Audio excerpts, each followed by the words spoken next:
here we go again with another edition of the Valley's most in-depth weather forecast video. We're going to take a deep dive this evening into some winter forecast thoughts as we get closer to the release of our winter forecast in a few weeks. That'll come at the end of the video. In the meantime, I wanted to do a quick review of today's weather, talk about the rain chances for the next couple of days and the big weekend cool down. We started the day not with fog, but we did have some stratocumulus clouds for a time this morning.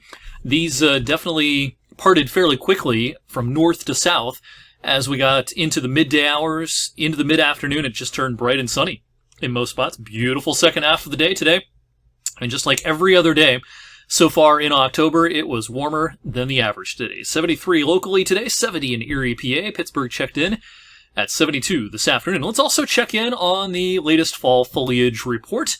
I would say that our colors are running a little bit behind schedule and perhaps are a little more muted. We can thank the warm nights for that.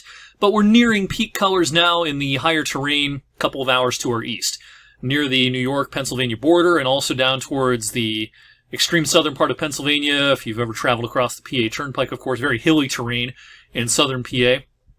And in the mountainous areas that can get up to 3, even 3,500 feet, 3,000 feet, 3,500 feet, even 4,000 feet in some spots. Once you get down into West Virginia, yeah, the colors are really popping down there.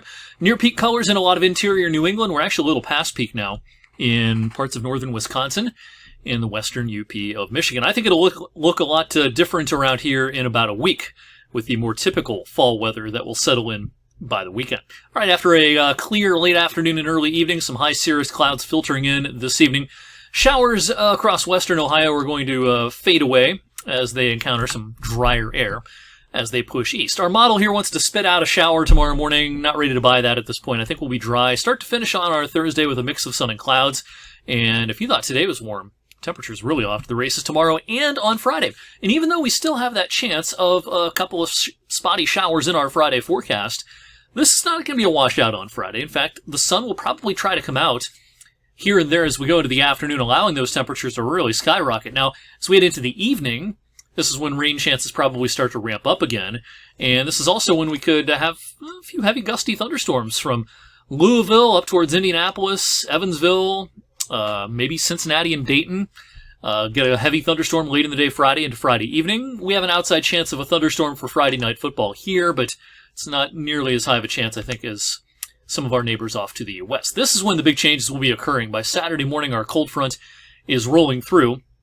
The steadiest of the rain will probably occur between midnight and about 8 a.m. on Saturday morning. After that, some spotty showers, temperatures will drop, the wind will be noticeable. It's going to be quite a change. All right, today's Day 3 outlook from the Storm Prediction Center included all of Ohio, basically, and all of western PA in the low-end risk of severe weather Friday into Friday night. I suspect this was drawn a little bit too far to the east. I think Friday evening, some heavy thunderstorms out towards I-75 will be a possibility.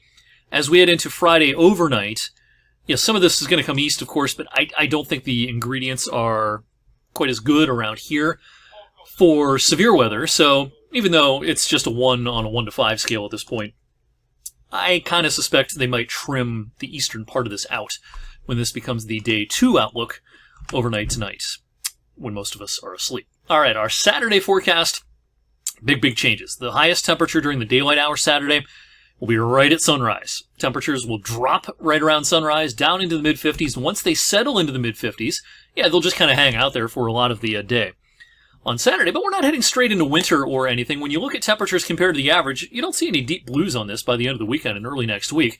This is going to knock us back to kind of where we should be at this time of the year. But already by Monday, and especially into Tuesday and Wednesday of next week, we're back up above average. We'll probably see the lower 70s by midweek, and that's by midweek is about 10 degrees warmer than the average. This will be followed by, it looks like, another cool down towards the end of next week into the following weekend. All right, let's talk about some longer range thoughts. The release of our official winter forecast will be on Thursday, November the 4th, coming up here in a few weeks. And if you have been following my work for any number of years now, you know how this works with the winter forecast.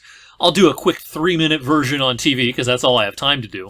But here on videos like this, we'll take a much deeper dive into the forecast, why the forecast is what it is, breakdown month by month, all that good stuff.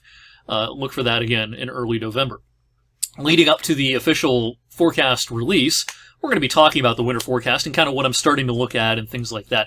What I wanted to focus on this evening is a winter that might bear some similarities to this upcoming winter, and we're going to talk about the winter of 2007 into 2008 this evening. Now, this was October of 2007, a very warm October everywhere except along the west coast of the U.S.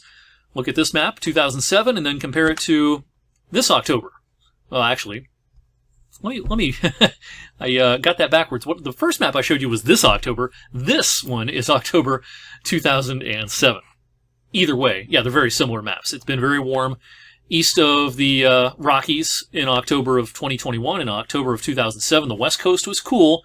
The rest of the country was quite warm. So some stark similarities there when you compare Octobers. Now, the following winter was a La Nina winter. It was a pretty strong La Nina that winter. And there are actually, other than the strength of La Nina, it probably won't be as strong this year as it was back in that winter. There are some other similarities going on in the atmosphere and in the oceans that make this maybe a winter that we need to pay attention to as far as analogs. What happened that winter across the U.S.? It was a pretty cold winter in the upper Midwest. Actually pretty cold along the West Coast. Around here, it was pretty close to average. We were about a half a degree warmer than average, December through February. The East Coast, the Southeast was warmer than the average. So, this is what the winter of 2007-2008 looked like. Does that mean that's what this winter will look like? No, not necessarily at all. A lot of information other than what I just talked about. We're just going to kind of, here and there talk about different things. And today I just wanted to talk about that one possible analog. I will tell you that there is not a single model that I have seen that shows a cold winter around here coming up this winter. Wherever I go, whether I'm getting a haircut or talking to someone at the grocery store or whatever, I oftentimes hear, it doesn't matter what year, I hear this all the time, no matter what year it is, heading into the winter, I hear it's going to be a bad winter. A lot of people maybe pay attention to the Farmer's Almanac or something like that, but everybody is usually convinced that it's going to be a bad winter, and we haven't had very many bad winters around here of late, and right now, no models show that.